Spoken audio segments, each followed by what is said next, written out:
makes you so sick at heart that you can't take part. You can't even passively take part. Yesterday I made a video discussing the reasons for Labour's defeat in the May 6th elections, and seems like in the next 24 hours since that video, everything I said seems to be justified. So this video, I'm going to discuss sort of the bad analysis that you see on both sides and why this is influencing Labour policy or lack thereof. So for starters, I'm going to show an article that was published in the FT today by Peter Mandelson. Peter Mandelson, as you probably know, was one of the more iconic representatives of New Labour. He was business secretary during the Blair government, and he was seen as one of the more iconic figures of the movement. He also seemed to like to pass himself off as a Victorian age vampire hunter, at least from the looks of his book, The Third Man. Anyway, here's the article from the FT. Starmer must listen to voters, not Labour factions. Now, Peter Mandelson was actually the MP for Hartlepool, which was the key constituency that had a by-election on May 6th and which lost. This was a traditional Labour district. It'd been so since it was created in the 1970s, and the scale of the victory by the Tories was insane. It was a landslide in every sense of the word. And it follows what happened in many other so-called red wall districts that were formerly, blue-collar, working-class, guaranteed Labour seats that are now being taken over by a Tory party that has managed to successfully use Brexit and culture war rhetoric. And the second article that I'm going to speak to you is going to discuss this kind of culture war side to it. But first, here's what the centrists get wrong. Peter Mandelson and New Labour as representatives of the centrist faction of the Labour Party. And note the irony that he's saying that Starmer must listen to voters, not Labour factions. He seems to be unaware that he is also promoting one of those factions, which is the Blairite centrist faction. So the first thing that this article does is basically make it seem like that centrist faction within Labour is the standard bearer of party politics, and everyone else who doesn't agree with the centrist position is a faction. They're the radicals, tearing Labour apart, pulling it to the left, whatever excuse you want to give it. So that is the baseline that he wants to set. That's how he's priming the reader, by assuming that New Labour is kind of the benchmark and everything else is, let's forget the entire history of the Labour Party as a political party that arose from the Labour movement, very left-wing, very socialist. So that's the origins of the Labour Party. It's not Blairism.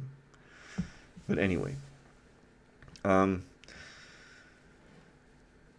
it's hard to think of my former Labour heartland constituency being represented by a Tory farmer from Yorkshire who, before visiting the town, seemed to think it was somewhere like Leeds. But Labour had it coming. The defeat follows a decade of abject political failure in which the party has disrespected its bedrock supporters and now has to build back very differently or lose them completely. Voters in Northern England have felt disconnected from Labour ever since we left government in 2010. That's why we lost in 2015, 2017, and 2019. I'm not sure that fully explains the reasons why Labour lost those elections. And there was this thing called Brexit that had something to do, I think, with 2017 and 2019. And certainly 2017 the 2017 defeat, you can't really say that was Labour's best turnout in terms of popular vote in a long time. So only Blair's first two victories had a higher share of the popular vote than Corbyn in 2017, which was 40% of the vote. So even Blair's third term, when it was admittedly marred by the Iraq War and associated events, but that was worse than what Corbyn managed in 2017. Anyway, as we accelerated towards the fantasies of Jeremy Corbyn, the respectable working class voters who gave New Labour its majorities were mystified by the attempts to airbrush out its achievements in government. What are those achievements, Peter? A financial crisis in 2008, which was largely as a result of the continuation of Thatcherite policies that your government pretty much supported. So what were the achievements? Now, politically, yes, winning 3 elections in a row, that was quite an astounding achievement. You can't criticize that. I'm not going to say that the Blair administration was bad in every way. I mean, despite being pretty much a corporatist center-right in practice, that's why The Economist supported Blair and called him the true conservative before, I believe, the 2001 election. During New Labour, public services were funded, something that the Tories just haven't done. So, yeah, life was better, certainly compared to the Tory age. Yeah, life was better under New Labour. So if you want to consider that an achievement. But aside from that, the legacy of what New Labour left, I think, would hardly count as an achievement, especially, the fallout from the crisis and obviously the political loss that followed from that crisis, which they deserved.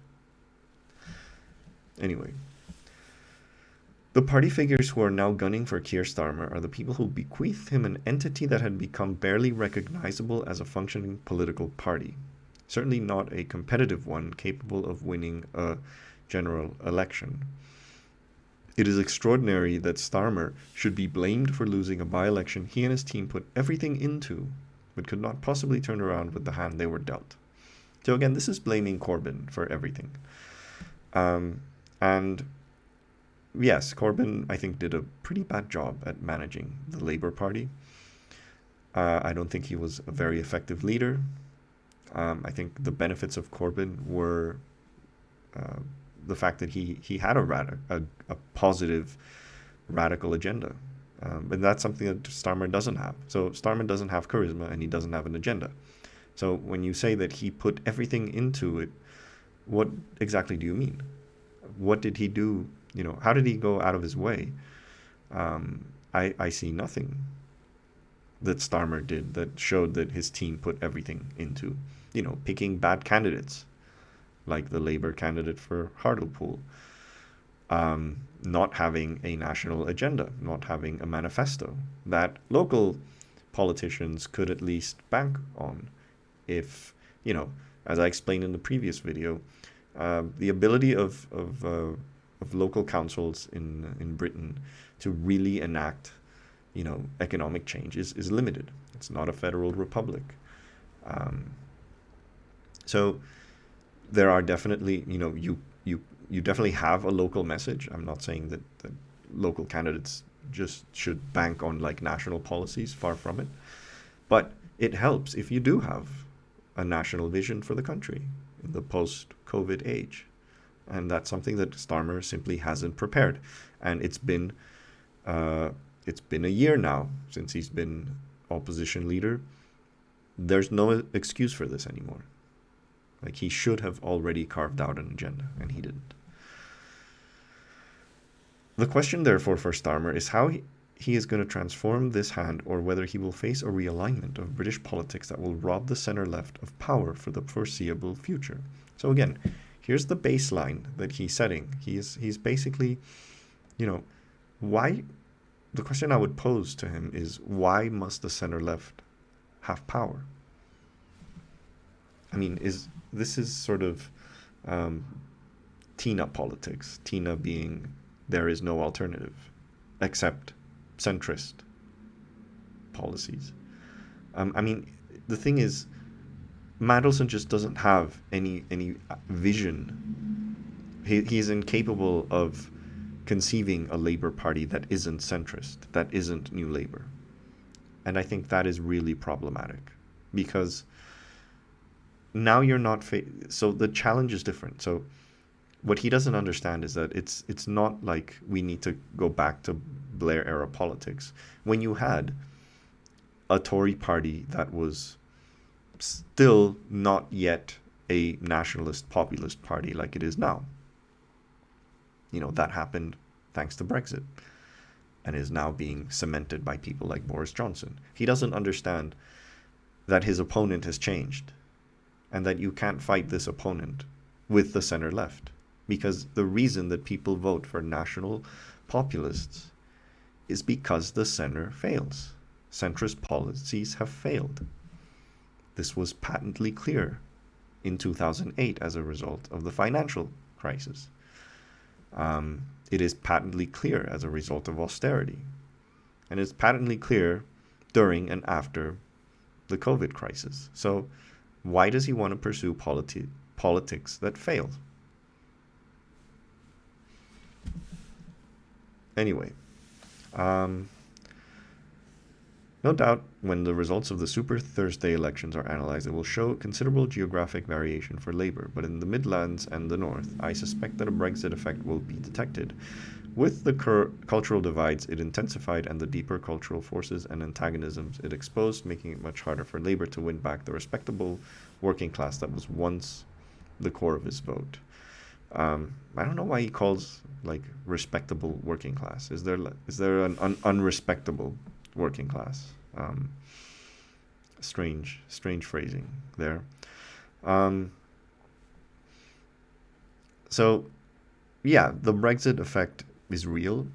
I think it will continue clouding politics for a long time, and it's a factor that will work against Labour. That's also something I explained in the previous video, that Labour has increasingly an uphill struggle to win electorally compared to the past.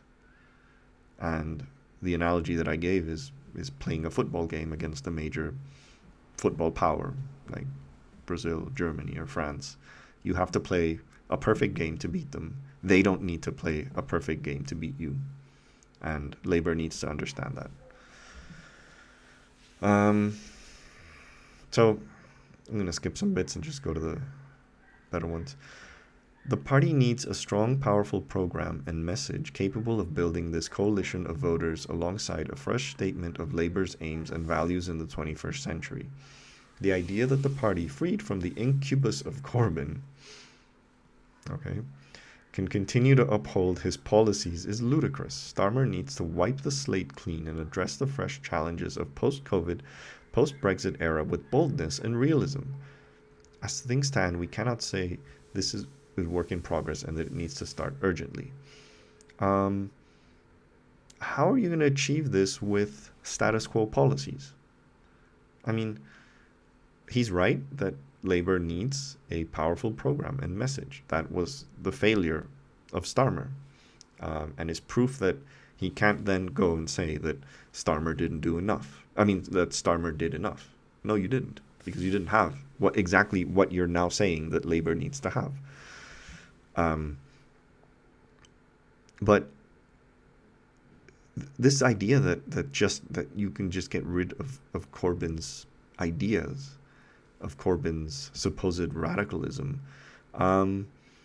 Here's the thing, and I'm going to show you another piece, which Labour did really well in those districts where the candidates actually were either openly socialist or had a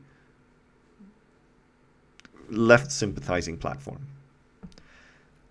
That was what happened in places where Labour, the very few places where Labour did well, because it wasn't all loss on May 6th. There were victories in Liverpool. There were victories in Preston. There were victories in Salford. There were victories in Wales. And there's a common denominator for all this. So Preston is described here where, I'm going to read this paragraph, where Labour administration pioneered a form of localism known as the Preston model. It retained all 10 seats it was defending. The idea is simple. The council keeps money as close to home as possible, so the amount spent locally goes up. Where other authorities privatized, Preston has grown its own businesses and created worker-owned cooperatives. That's great. The Manchester case is another good one. Andy Burnham, he's not a socialist, but he kind of understands the terrain better than most centrist Labour politicians. Like he knew that he had to kind of think big, have an agenda, sort of left agenda, and he's doing fine. Paul Dennett, Salford, sensible socialist, doing great. So here's the thing: when you politics is in some way scientific. If you have a theory of why things happen the way they do, you can test it by looking to see if there are places where this theory doesn't hold. So this idea that, for example, Labour can't win on a left platform, well, you can test this. Let's see which local leaders ran on a leftist platform. Did they win or did they lose? And in fact, the common denominator is that the more left they ran on, the more likely they were to win. So this theory is just does not hold water. This idea that, if you want to free yourself from the incubus of Corbyn, in the sense of Corbyn being a bad leader of the opposition, I can get behind that. But the idea that you want to free it from the agenda is ridiculous, is absolutely ridiculous, and it's not grounded in reality. Like, this is not my opinion. This is a statement based on facts that you see on the ground. And this is the same argument that centrists in the US gave during the last elections, and saying that, you couldn't run on leftist platforms like Medicare for All, defund the police, things like that. And almost every single Democratic candidate who ran on these policies won. Whereas a ton of, quote, blue dog Democrats, the ones who basically opposed the left and ran on centrist, they lost. Because centrism won't win against national populism. That's a fact. Because national populism is a reaction to the failures of centrism. The moment that centrists get this, and I don't mean Peter Mandelson will get it. I don't expect, this is not political analysis. This is ideological propagandizing. What I'm referring to is normal centrists, the ones who go out and vote, the ones who have their political views, and they are in some ways moldable because they're not in politics. They're not paid to promote this idea. They don't have a reputation to maintain.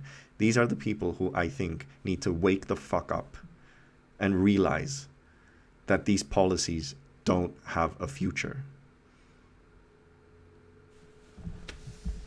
But anyway, there must be a bigger argument about reform. The party, including its membership, must accept that listening to the voters rather than prioritizing their own agenda has to be the focus in the coming months. Yeah, these voters, the voters that voted for left-wing candidates, those are the ones you want to listen to. This is the whole point of your fucking idiotic piece.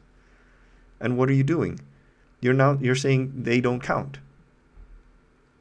Because anyone with sensible political analysis would see, hey, what's the common denominator of the places where Labour won? Let's repeat that. He's saying, no, that didn't happen. A members' party that is dominated by London and the South East, the university towns and cities, cannot conceivably be a party for the whole nation, nor can hard left factions seeking to control our largest trade unions have a guaranteed place in its governing councils. But corporations apparently can. They can influence the party in any way possible. That's not a problem for Peter Mandelson. But unions having any sort of influence in the party, that's bad. I mean, this is insanely ridiculous. Yeah, so final paragraph. Having taken the wrong path after the 2010 defeat, Starmer has clearly begun Labour's course correction, but he wants to change the party without disturbing the coalition he originally created to win the leadership. The problem is that many of his supporters and many of the fellow travellers who hitched themselves to the party when Corbyn was leader say they want change while leaving everything the same. This goes to the heart of Starmer's dilemma. He can have change or he can have unity, but not both. If Starmer wants to lead Labour into government, he has little real choice. Hey, I actually agree with this bit. You can't have unity. That's a fact. I mean, Labour is not a homogeneous, an ideologically homogeneous party. Unity, screw unity. You're not going to have this. So here's the thing. Look at what works on the ground, as I just explained. Repeat that and have an agenda that caters to what works. Now, if a faction of Labour, i.e. the centrist, do not like this, then guess who's the problem?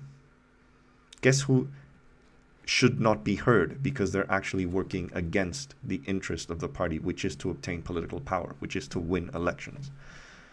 Why is unity so important in this case? Unity, see, here's the thing. Centrists love unity when they're in charge. But then when the left is in charge, they don't like that anymore. There was a really interesting case in Nevada where Democratic Socialists basically won an entire... it was a small... it was basically like the leadership of the Democratic Party somewhere in Nevada. And apparently all the seats were won by Democratic... or most were won by Democratic Socialists. What did the centrists do? What did the establishment Democrats do? They all quit because they didn't want to work with actual leftists. And you see that consistently. Centrists don't want to work with leftists when leftists are in power, because centrists have this idea that there is no other form of power except the ones in which they are at the top, where they are showing the way. Because centrism is not a political ideology. It's an ideology of power. It is how to stay in power. And that's what they don't get. And that's what this article just doesn't get. But anyway, let's move on. Some other news. Literally minutes before I started this video, the news emerged that Angela Rayner, who is the chairperson of Labour, was sacked by Keir Starmer in result to the poor results on May 6th. Now, this is very interesting. Rayner was kind of associated with to some degree with the Corbyn project, so she was seen by some as sort of there to keep the party closer to its leftist roots and not go full-on Blair again. And this is funny because Keir Starmer basically said that he took full responsibility for the election results. So why is he sacking the chairperson? And apparently Rayner wasn't really listened to, so she was in charge of the national campaign coordinator. So it might seem on the surface that, okay, she is to blame for the loss in a national campaign, but apparently she wasn't really listened to. So Labour List understands that Rayner wanted Labour's message in the May 2021 election campaign to be a real living wage for care workers, but this idea was not adopted. Instead, the policy was flying flags. That's what Labour was obsessed about, flags. Trying to out-nationalist a national populist party like the Tories. You're not going to win. You're never going to win that way. That's ridiculous. And the other article that I wanted to show at the end is sort of the opposite side of the spectrum. And this is how certain segments of the right are using this to weaponize the culture war aspect of the election, which had nothing to do with it. Like, literally had nothing to do with it. Maybe it did for a few voters, but this was really not an issue. But here's an article in the Spectator of course, The Spectator is pretty much Britain's official culture war magazine. Like, it has no other value other than, like, lockdowns are tyranny, vaccine pseudo-skepticism, free speech obsession, always when it's the left doing it, never when it's the right. They're basically, they've turned into a full-on culture war magazine. They're awful. I find it probably the most detestable media publication in Britain. At least the Daily Mail is hilarious in its insane right-wingness, but the Spectator has just no value whatsoever.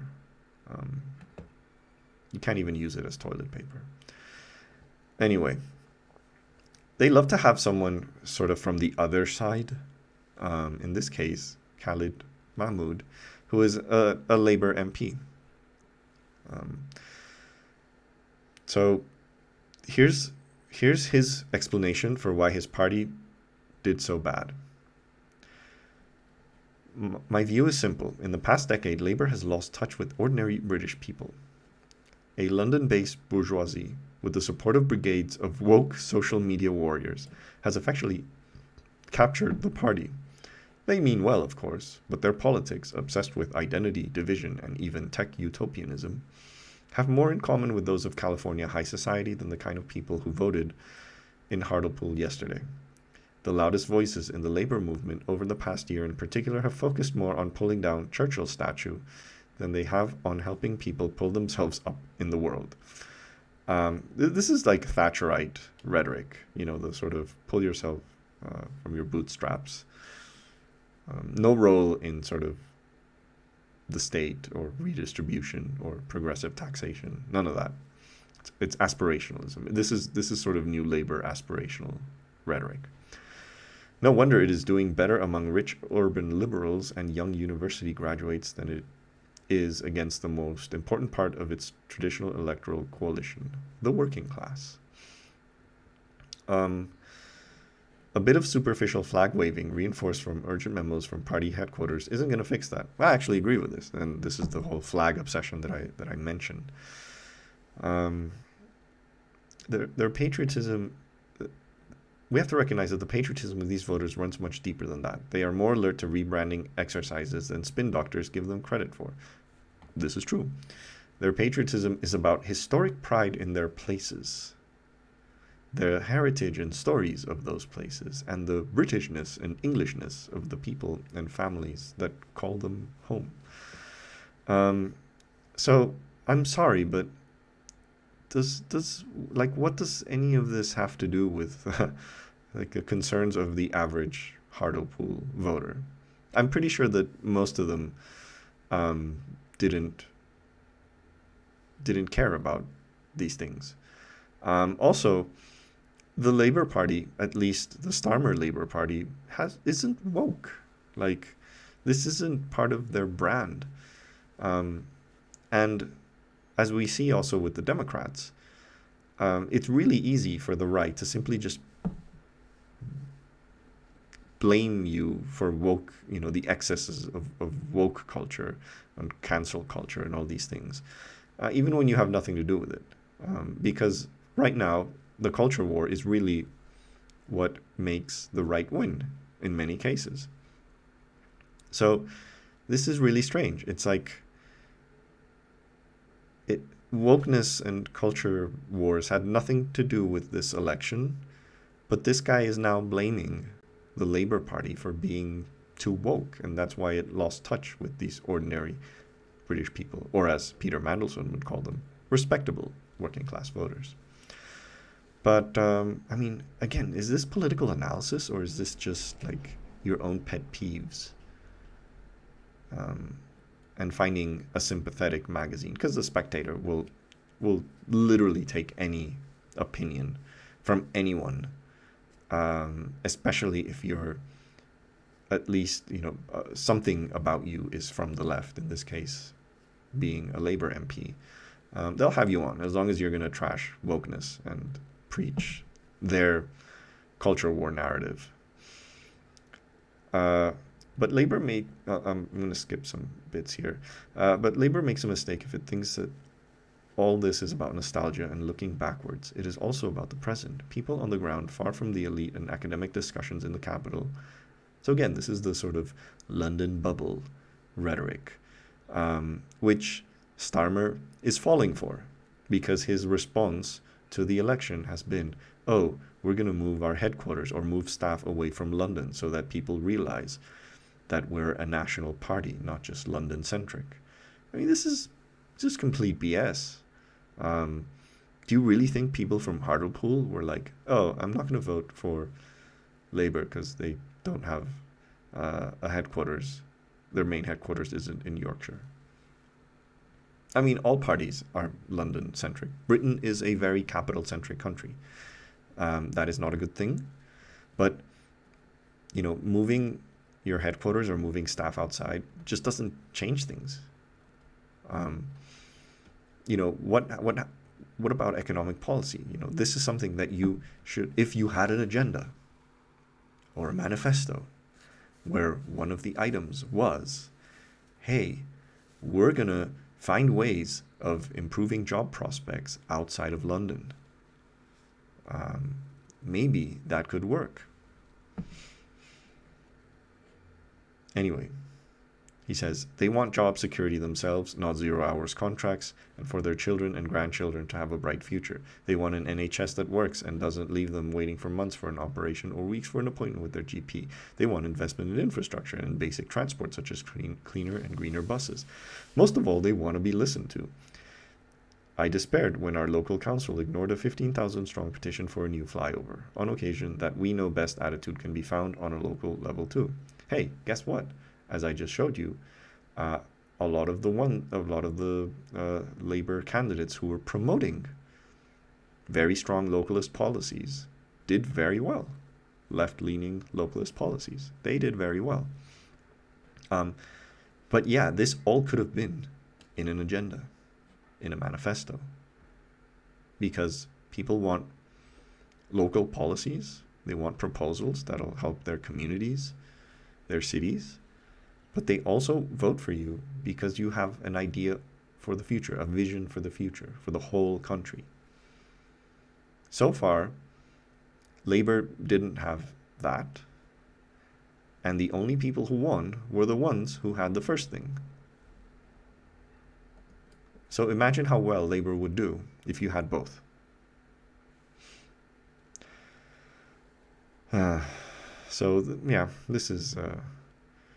This is and again, the Corbyn blaming. Campaigning in Hartlepool over the past month, Peter Mandelson was told by one former Labour voter on the doorstep, sort yourselves out, you picked the wrong brother and you ended up with Corbyn, so that's goodbye to you. When you've sorted yourself out, we'll look at you again. Corbyn is nowhere. The Corbynistas have been purged. So you're still not voting for them. I think this is more Brexit related, really, than Corbyn related. The candidate for Hartlepool was a staunch Remainer, and I do think that is unfortunate that Labour sort of has to carry this the weight of being compelled to be a unwilling Remain side, because Corbyn was a Brexiteer, a closet Brexiteer from the left. And you ended up not being able to please both sides because you weren't pro-Brexit enough to convince the Brexiteers, and you weren't sufficiently Remain from the start to convince all the Remainers. So that's unfortunate. But yeah. Two sides of the story, two very bad analysis of what went wrong. No one really with an idea of how Labour should move forward. I mean, Mahmoud definitely seems to suggest that Labour should have an agenda, even though he doesn't really openly say it. But this is a hint that that's kind of what he's pushing for. But this idea that like Labour is seen as a London-based bourgeoisie. There were elements of that when Corbyn was in power, which I think were very dishonest. Because let's be honest, who is running the Tory party right now? A guy who went to Eton, who was a member of the Bullingdon Club in Oxford, who had life on a silver platter. You can't honestly say, like the people, here's the thing, the people who say that Boris Johnson is somehow more appealing to like working class people, I don't think these are people who genuinely believe that. I think these are people who already are compelled to justify why they support the Tories and use that as an excuse, because no one in their right mind can possibly think that someone like Boris Johnson represents them. So this is all sort of post hoc justification. It's motivated reasoning, right? It's not like Boris naturally appeals to the people on the fence because of his working class charm. I don't think that happens. I think these are people, everyone who says that, everyone who they interview and they say, oh, you know, this Tory posh scumbag represents me better than the London woke socialist. They're post hoc justifying it. They're compelled to vote Tory anyway. And yeah, I don't know what else to say. It's tragic that Britain seems to find no way of removing the shackles of Tory rule. And the more the time passes, the more the bigger the slope that the Labour machine needs to cross to gain political power, because everything has worked against Labour in the last decade. You know, the rise of the SNP in Scotland, which used to be a Labour heartland. Brexit taking away the Red Wall heartland. All of these things have worked against them. And, you know, my fear is, you know, 2 decades of Tory rule would be disastrous for this country. Absolutely disastrous. And yet, if I had to bet on something happening, I think that is what's going to happen. Barring some scandal that maybe removes Keir Starmer before 2024 and someone a bit more competent,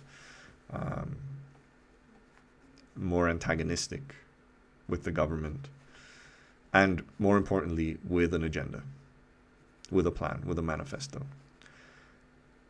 That's the only way you're going to beat a national populist party like the Tories.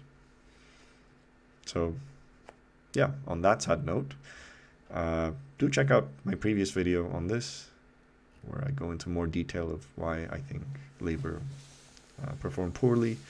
If you like this video, like and subscribe.